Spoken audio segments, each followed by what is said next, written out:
New this morning, St. Bonaventure's search for a new president picks up. We are on a very accelerated timeline. The university says it's closing in on a new president.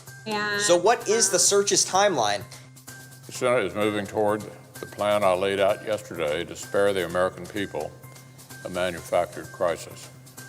Just hours ago, the Senate agrees on a plan to boost the U.S. debt ceiling.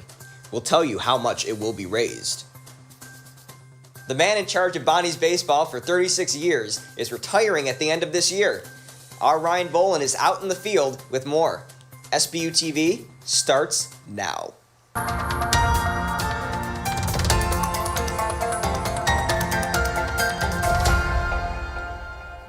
Good morning. Welcome to SBU-TV. My name is Nick Gellion. And I'm Kurt Martone. You know what, Nick? It's Friday, another work week. Checked off. You know who else checked off another work week? The Presidential Search Committee. They hit a new milestone this week, narrowing the list of candidates that they want to interview. I looked into the timeline of when they might make a decision. 4-hour meeting Monday to narrow the list of candidates to be interviewed in 2 weeks. We are on a very accelerated timeline. We have reviewed all the applications and have selected our set of semifinalists. The university has not released the list of candidates that they're considering, but this also happened the last time the school was looking for a president, before the hiring of the late Dr. DePiro. If you do a public search, you're not going to get the caliber of candidates that you would if you do it more confidentially. After the interviews, the committee will select the top 3 candidates to come to campus for more formal interviews and tours. That list will be released in November.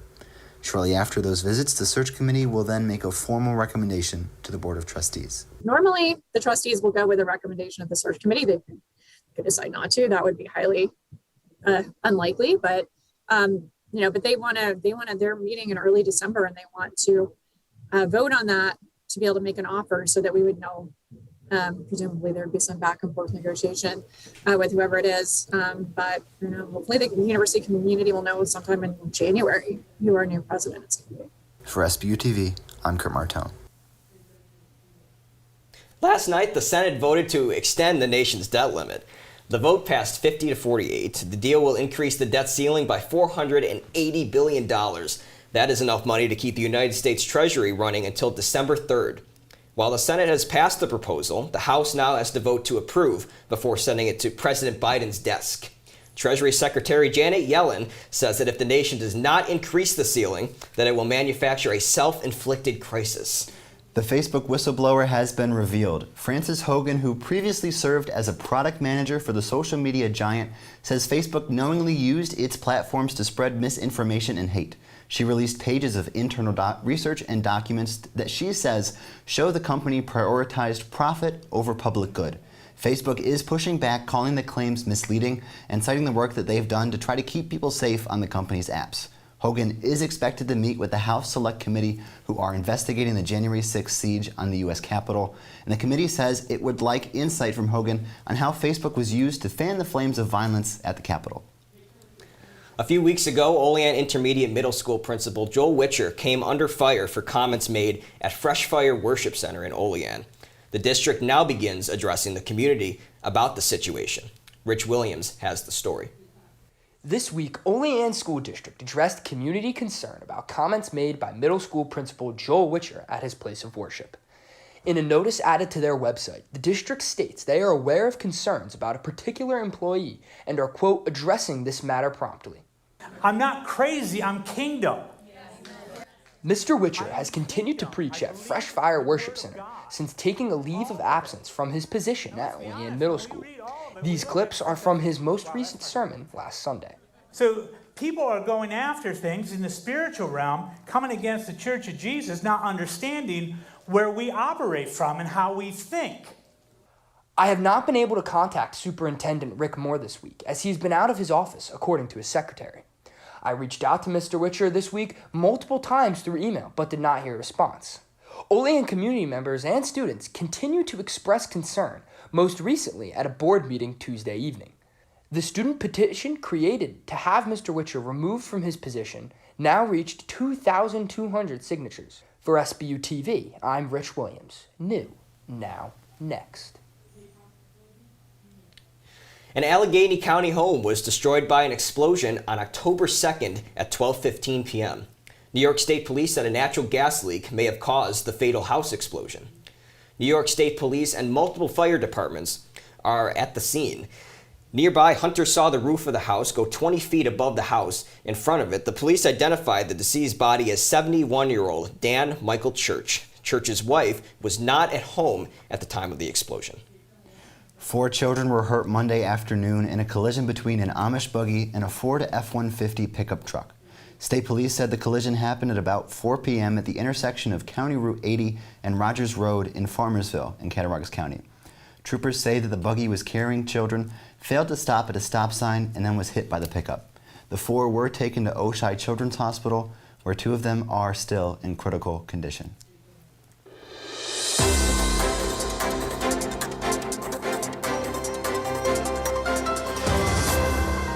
Today's community COVID-19 numbers checked just minutes ago on SBU's campus. Oh boy, I do not have the numbers, but you can see them on your screen right now.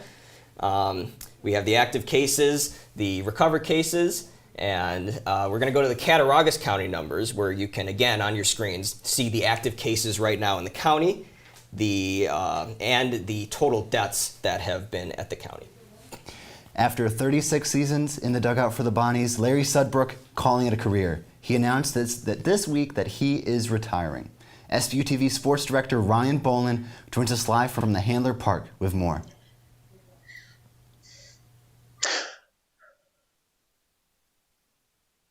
Good morning, Nick and Kurt. I'm here at Fred Handler Park this morning, and there's a bit of an eerie feeling going on.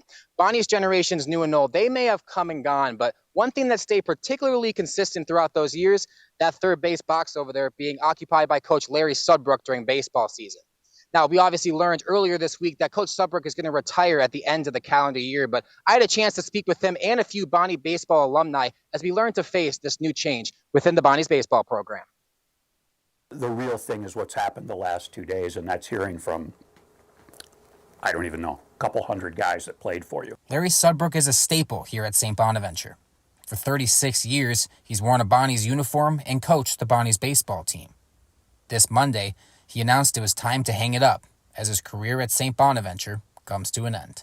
I didn't feel like I had the same edge that I used to. And I'm sure, it's a multitude of reasons. I'm sure it was age, COVID sucked. Those things combined, just got me to the point where it's time.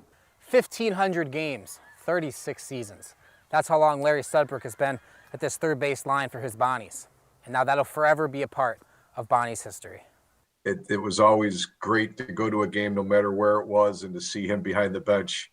Larry Sudbrook is Bonnie baseball. While Sudbrook was a tough coach, his players knew that was just his style. He's tough on everybody, and that's just how he was, and that's why I liked him so much. You screwed up, he'd let you hear about it, and, at the end of the day, that's how he coached. While Coach Sudbrook rides into the sunset, his passion for baseball isn't going anywhere. My granddaughter was playing, and I got to stay away from home plate because I still want to holler at the umpire. So I try to walk out in the outfield and stuff because nobody hollers in travel ball. You're not supposed to holler at anybody. 36 years of dedicating his life to Bonnie's baseball. What is next for Sudbrook? I'm going to watch some travel softball, maybe some baseball when my grandsons get a little older. I'll be busy. What's next is baseball and family. For SBU-TV, I'm Ryan Boland. A few of the other things Coach Sudbrook is looking forward to in retirement is his hobbies that he hasn't had any time to do, like fishing and hunting. A very happy retirement to Coach Sudbrook, and a very deserving one at that. Stay tuned for sports later in the show as we take a look at what the future of Bonnie's baseball will be. Kurt, back to you. Thanks, Ryan. Certainly well-deserved. In light of Breast Cancer Awareness Month, our Jordan Mejia interviewed a breast cancer survivor about her journey and coming to terms with one of life's greatest obstacles and how she stayed positive. Is this just nothing, right? Or could it possibly be at 30 years old, I have breast cancer? Freeing, honestly. This was the moment Kelsey Thomas came to terms head-on with the fact that she had breast cancer.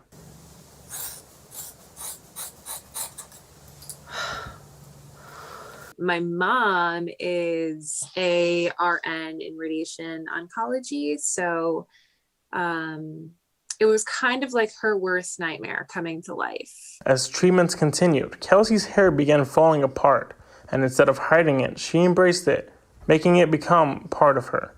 1 in 8 U.S. women develop breast cancer, and here in Cat County, approximately 63 on average cases annually. Laugh, watch funny movies all the time. Go for a walk in nature. Whatever you can do to keep your minds in a positive place, it will literally change your life. Do regular self-exams. In the mirror, look in the mirror. I mean, you just Google and you'll find like very step-by-steps, but that's the biggest thing because that's the earliest way to detect it. Reporting for SBU-TV, I'm Jordan Mejia. New, now, next. Up next, fall is here, everyone, and Fall Fest returns this weekend in Ellicottville. Aiden Varley is here to tell you what's new this year. And later, Jordan Fitch takes another look at difficulties LGBTQ people face at St. Bonaventure. Don't go away. SBU-TV will be back. I want to eat apples and bananas. I need to eat apples and bananas. Why can't I eat apples and bananas? Support the Feeding America nationwide network of food banks to help provide meals to those in need. Join us at feedingamerica.org.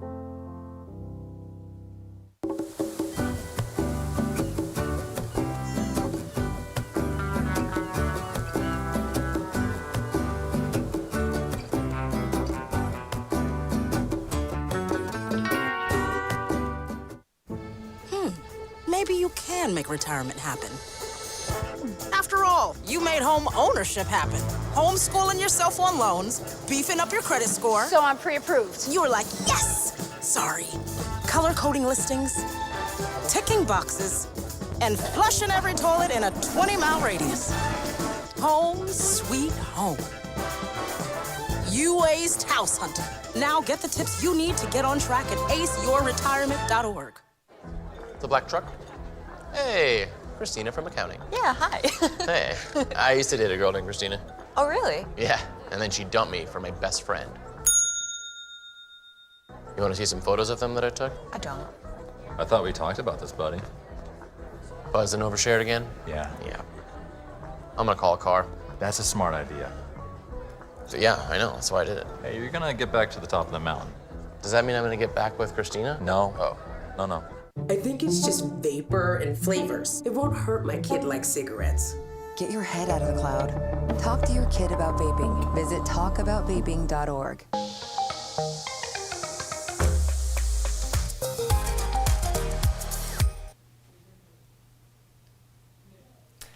Hi, welcome back to SBU-TV. Kurt, the leaves are changing out there. The leaves in Allegheny are so beautiful how they change. Yes, finally. Let me tell you, fall and winter, two of my absolutely favorite seasons. And there's something coming up in Ellicottville right now that is going to take advantage of that fall atmosphere, right, Yeah, Kurt? absolutely. Fall Fest. Ellicottville is going to host Fall Fest this Saturday and Sunday. Aiden Varley talks about the excitement and what you should expect this weekend.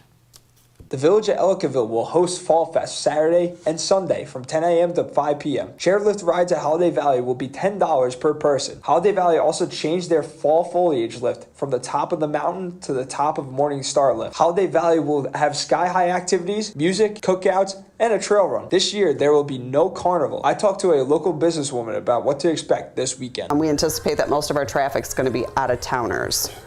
And by the sounds of everybody in the area, we are looking at some crazy madhouse excitement this weekend. The Evil Spirits will host a wine tasting on Saturday from 2 to 5 p.m. The Ellicottville Brewing Company will host a live DJ all weekend with a $10 entry fee. Whitwood also told us what special drinks they will be serving this weekend. Well, we brought in, with the Bills game being this weekend, we have our Mafia sauce. Got to get some. It is a vodka. It's made right in Buffalo, and it was made for the Buffalo Bills. It kind of looks like road salt. Ellicottville vendors were reduced to 20% to create more space to walk around. The Perseverance Understanding Need and Teamwork fundraiser, also known as PUNT, will host a family-friendly fundraiser. The health department will set up a vaccine clinic from 11 a.m. to 3 p.m. on Saturday. With SBU-TV, I'm Aiden Varley. New, now, next. The Ellicottville Chamber of Commerce and the sheriff will be cracking down on underage drinking. They're going to have a designated bus stop where the sheriffs will check for underage drinking.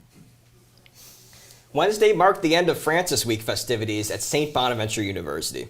It kicked off with an overnight trip to Mount Irenaeus on Friday night and ended with a movie showing of The Sultan and the Saint, a movie that St. Bonaventure's own Father Michael Calabria was involved in. Francis Week is a remembrance of the life and contributions of St. Francis of Assisi.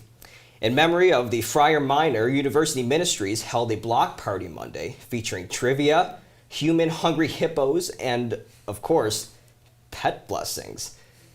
Before we get to social media, Kurt, what's a hungry hippo, if you can tell me in like 10 seconds? You know, I never thought I'd be asked such a complicated question, but they basically put you on those little scooters that everyone basically used in high school gym, and they give you a laundry basket, and you have to push your friend around and collect little balls to get points and win.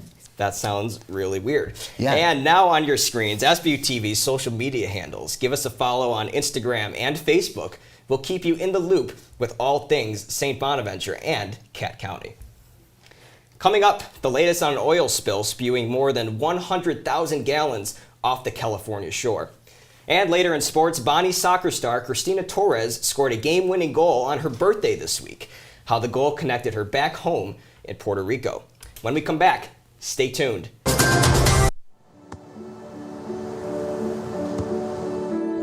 I don't remember how it started. Go to that. Our back and forth. It always came back. Dad! You probably don't remember what you told me, That was perfect. but I heard every word.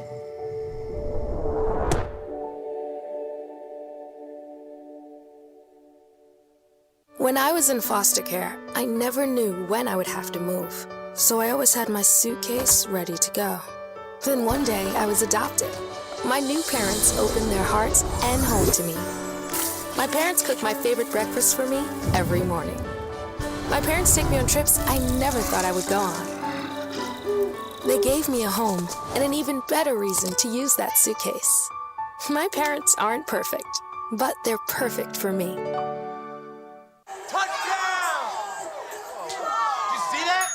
We scored? Yeah, we scored. We're going to the playoffs. How you doing? Hey, Mason. Hey, Mason.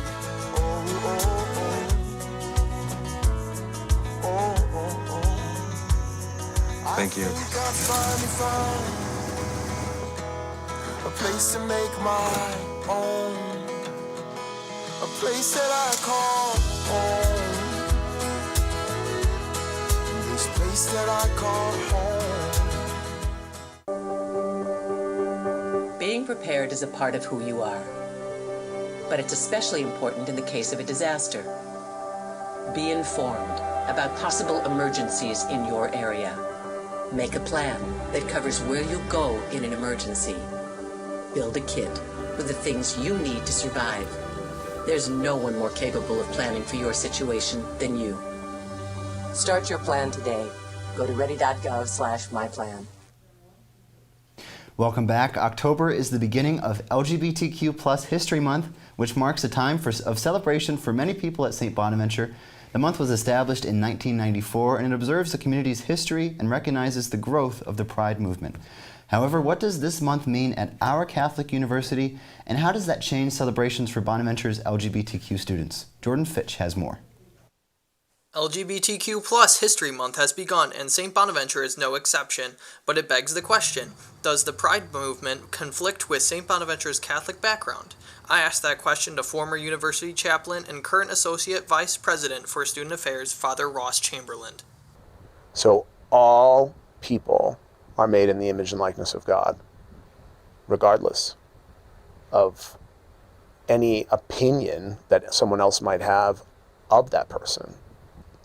which means that all human beings deserve the dignity and respect of someone who is image and likeness of God. However, this sentiment isn't always shared by the church. Lillian Mikula, secretary of our campus LGBTQ group, Spectrum, had a different experience. I grew up Catholic, so I went to private elementary school and high school. So finding myself and finding what I identify as was definitely difficult because we didn't have any education on that. And it wasn't until my friends came out as bi that I really did research and was like, oh man, a lot of things that can make a lot of sense. And it's it's okay. It's that you do the same gender. Father Ross had an answer for this disconnect in church opinion. Now, the Catholic Church is an organism more than an organization. So it's a living, breathing community of people. So what constitutes the Catholic Church? It goes all the way around the whole world, and the church manifests in all kinds of ways. Like our Franciscan namesake, Father Ross said it, St. Bonaventure believes in loving all of God's creatures, setting the university's tone and blessing for the month. This is Jordan Fitch reporting. New, now, next. Lillian did tell Jordan that Spectrum will be hosting a few activities this month, including a coming out day next week on October 14th from 3 to 5 p.m. Participants will be able to meet in front of Plasma and wear pride colors and have the opportunity to come out at St. Bonaventure.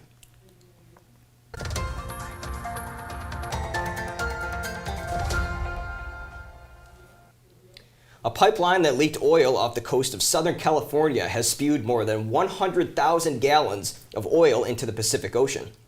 Officials say a 13-inch slice in the offshore pipeline where the oil leak has been discovered by commercial divers who were searching for a cause of the massive spill off the Orange County coast. A criminal investigation has been launched into how this happened and whether the anchor of a large ship may have hit the pipeline. Meanwhile, miles of beaches and fisheries remain closed. The Coast Guard is doing flyovers and tracking the spill from boats. Governor Gavin Newsom has declared a state of emergency in Orange County and mobilized resources to clean up the water and the coastline. A federal judge in Texas is blocking the state's new 6-week abortion ban that many see as a challenge to Roe v. Wade. The ruling from U.S. District Judge Robert Pittman now allows abortions after the detection of a heartbeat. That typically starts around 6 weeks, which is before most women usually know they're pregnant.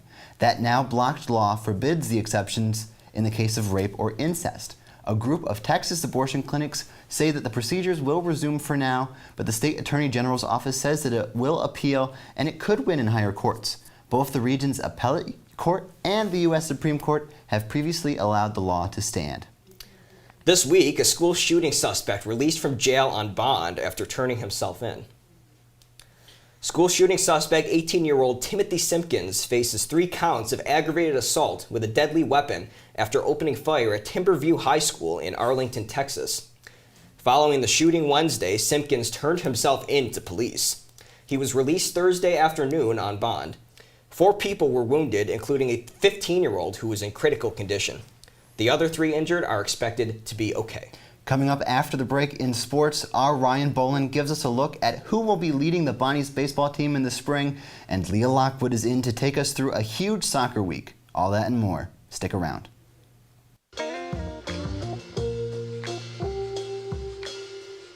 After you joined our family, it was like, I really do feel complete now.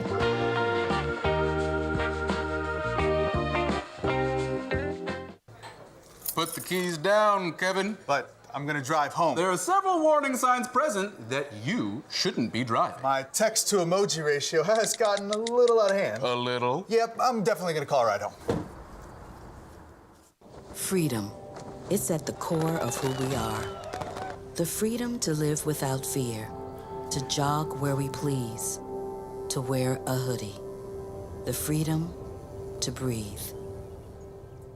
Before we celebrate the freedom most Americans have, we must fight for the freedom all Americans deserve. Because all lives can't matter until Black lives matter.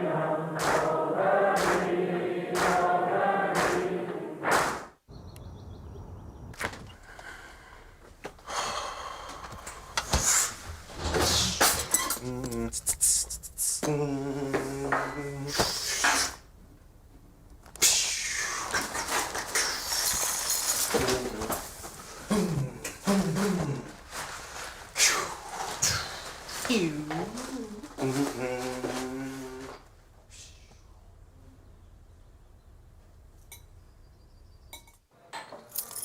do you think you're doing, Kevin? Was just gonna drive home. There are several warning signs present that you shouldn't be driving. Like hearing voices? Like your text-to emoji ratio? Oh man, the selfies. Selfies. Nailed it. We all have warning signs that let us know that we're probably not okay to drive. Mine is pretending to be your subconscious. Craig, come on man, let's split a ride home.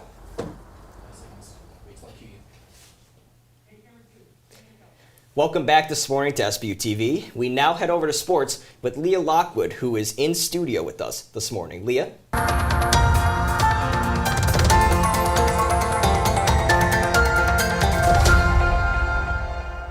Thanks, Nick, and welcome to SBU-TV Sports. I'm Leah Lockwood. As we told you this morning, Larry Sudbrook, Bona's longtime baseball coach, is retiring on December 31st. We told you earlier about the legacy he leaves. Now, our Ryan Bolin tells you what the future holds for Bonnie's baseball. That he's ready to take over this program. On Monday, Larry Sudbrook announced he is retiring after 36 seasons at the helm of Bonnie's baseball. In search of a new leader, the Bonnies did not need to look far. I know in games, I talk to BJ about my plan and my approach going up to the plate before every single at bat when I'm standing on deck. And so I've gotten really close with BJ over these past 4 years. BJ Salerno, a current assistant on the baseball team and Bonnie's baseball catcher from 2006 to 2009, is set to lead the Bonnies this spring. And current players like Jackson DeJean are excited for Salerno to get this opportunity. We definitely have some catcher talk, so I get along with him well, and I think the level of respect our team has for him is pretty great. Salerno will look to follow in the steps of his predecessor, Sudbrook, who hired him back in 2015 and speaks high praise of the future Bonnies head coach. I know that he's ready to take over this program. He's a hard worker, class guy, best hire I've ever made as an assistant coach. Salerno will officially become the head coach of the Bonnies on January 1. For SBU-TV, I'm Ryan Bowen. The Bonnies returned to A-10 play Wednesday night to take on George Mason. Striking first were the Patriots with this goal between the legs of Justin Sandu to give them a 1-0 lead into halftime. Late in the second half, the Bonnies finally found their equalizer as Frederick Hansen goes solo for this goal to lock the score at 1. Into the second overtime we go. It was Francesco Caorzi delivering the golden goal for the Bonnies as he receives this cross and heads it in to give the Bonnies their second A-10 win this season. And coming up this Saturday, the men come home from a 3-game road stretch to take on 4-8 St. Joe's at 7 p.m. The women's team travels to North Carolina Sunday at 2 to take on the Wildcats. Both games can be found on ESPN+. Christina Torres has 7 goals this season. That leads the A-10 so far.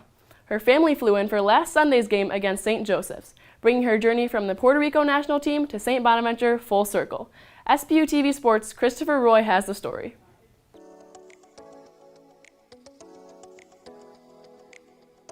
Thanks, Leah. Christina Torres is making strides on the pitch this season for St. Bonaventure University and is an early candidate for A-10 Player of the Year.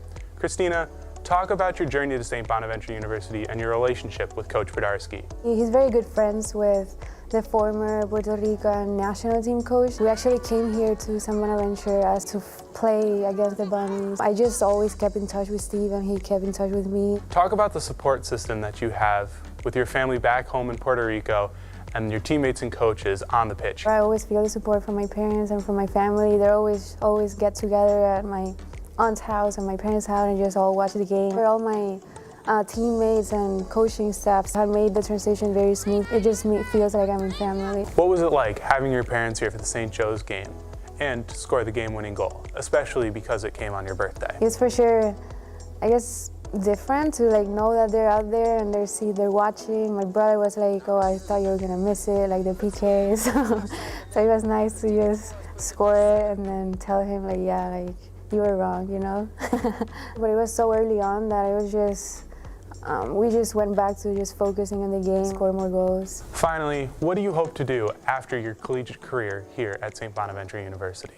I aspire to always to play professionally, either in Europe or back in Puerto Rico with my former club and the club that is waiting for me back home, Puerto Rico Sol. My dream was always to play in a World Cup, so either with Puerto Rico if it's possible, then that was always my dream. Thanks for joining us today. Leah, back to you. The MLB playoffs were in full swing last night with 2 American League divisional series beginning. First, the Houston Astros scored early and often in their game against the Chicago White Sox, eventually winning 6-1.